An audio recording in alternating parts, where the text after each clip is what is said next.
Welcome to this lecture in the ongoing series of lectures in real analysis. Today we'll be looking at the Epsilon-Delta definition of continuity. Let us briefly look at what we did the last time. So last time we defined what I call the geometric definition of continuity. So if we have a function defined on a subset of real numbers, valued in real numbers at the same time, then we say that it is continuous at a point x0 in the domain if for each epsilon greater than 0 there is a delta greater than 0 such that the graph of the function, when restricted to this thing, meaning the delta neighborhood of x0 intersected with s. So you can restrict f to such a thing because it is a subset of the domain of f. So if you take the graph of such a thing, then it is contained in the epsilon band about this point, this particular point on the graph. So this looks like a very wordy definition, and if you are already familiar with the Epsilon-Delta definition, then you might even think that this is unnecessary, and in a certain sense it is, but I'm doing it for a reason. And in fact, this is how I think about continuity anyway. So what this definition is trying to capture is that once you choose the notion of nearness in the target in R, there is a notion of nearness in the domain such that if you are at least that much nearby to the point x0 in the domain, then the value that the function takes on this particular restriction is at most epsilon away from the value of the function at x0. That's exactly what this says. So I explained that in the previous lecture, but if that is not clear, then it's a good time to pause the video and figure this out. It is just a matter of unraveling the definitions. Alright, there are no problems for today. We'll just immediately go to the material.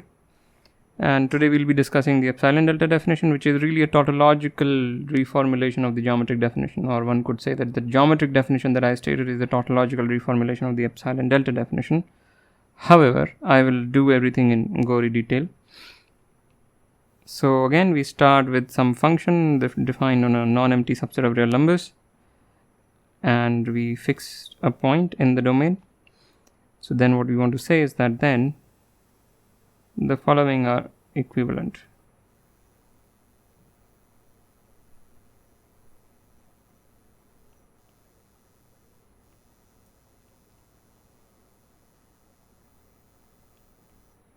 The first statement is that f is continuous at x0.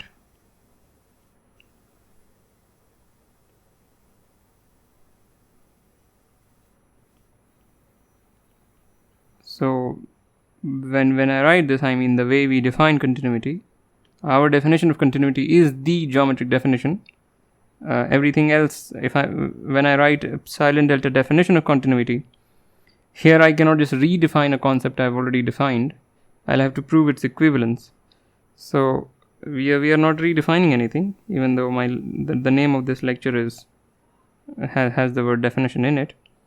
So what we want to say is that this statement, for all epsilon greater than 0, there exists delta greater than 0 such that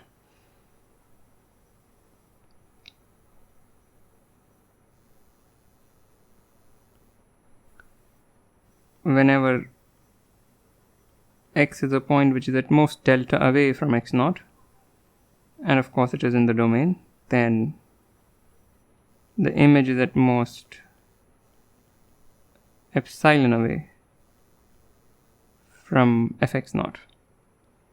So again, it is exactly saying that sufficiently nearby points in the domain map to sufficiently nearby points. Sufficiently nearby points in the domain map to nearby points in the domain. You fix the notion of nearness, then there is a small enough delta, meaning sufficiently nearby points, map to conform to that notion of nearness in the image. Alright, so this is what is called the Epsilon-Delta definition of continuity. If you look at any textbook, this is how Epsilon-Delta definition is defined. But since we have already defined continuity, I can't redefine it. So I'll just prove its equivalence with the way we define continuity. And such a proof is in a sense hard to write because it is so obvious, something it's paradoxically very hard to prove something very, very easy. But again, I will give the full details. So assume 1, or I'll just do one direction because it's you can just reverse the steps to get the other direction. So assume 1, we will prove 2.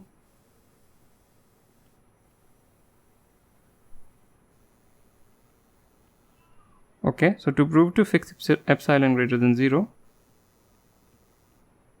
Alright, so by 1, since f is continuous at x0, there is delta greater than 0 such that the graph of the function f restricted to this particular interval intersection s is contained in the epsilon band about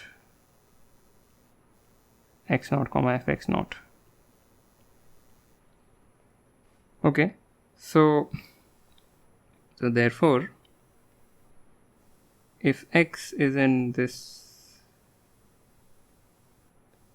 part, then okay, so let me say therefore, let me not write it this way. So therefore, if x is in that part, we have x fx0, sorry, x fx is in the epsilon band about x0, fx0. This is precisely the definition. I just unraveled the definition. What do we mean that the graph of the function restricted to this thing is contained here? Meaning that if we pick a point here and get the corresponding point in the graph, and that point is here. Just an unraveling of definitions. And now we'll unravel the definition of epsilon band. So again, let me just draw the picture. Here is x0, fx0, and epsilon band is set like this, where these two distances are epsilon. Okay, so what do we mean that this guy is in the epsilon band? It just means that it's just making things ugly. Let me put it here maybe. So it just means that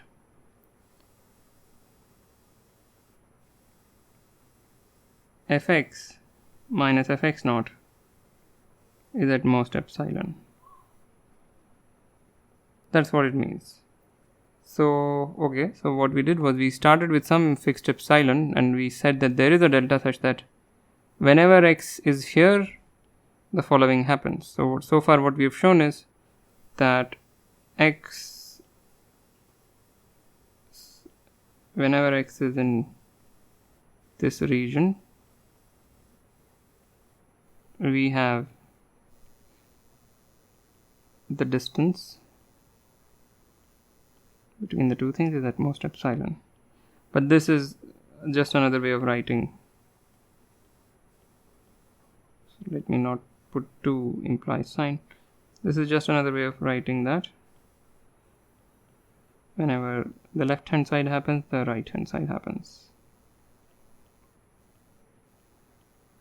Which is 2, which proves 2. This is precisely the statement of 2. You fix an epsilon, then you exhibited a delta which confirms to this implication, and that's it.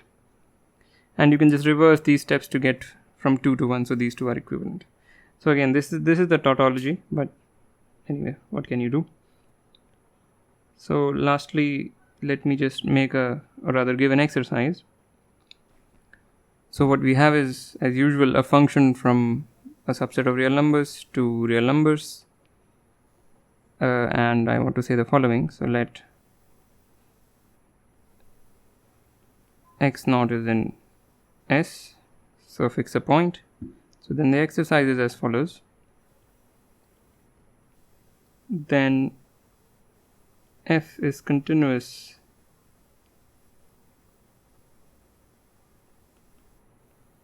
at x0 if and only if there is a neighborhood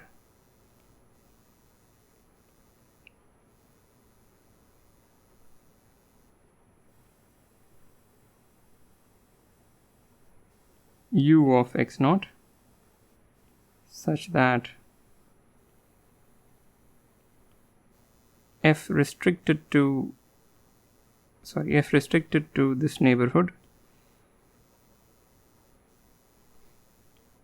intersection S is continuous at x0.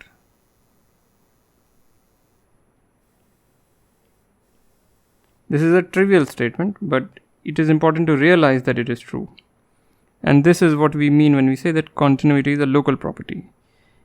So you do not need to know everything about the function to decide continuity at a point. You just need to know what the function looks like locally near that point.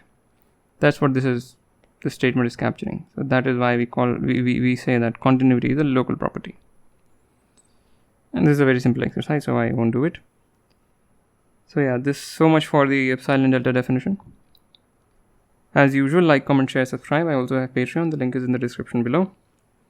Thank you for listening, and I'll see you next time.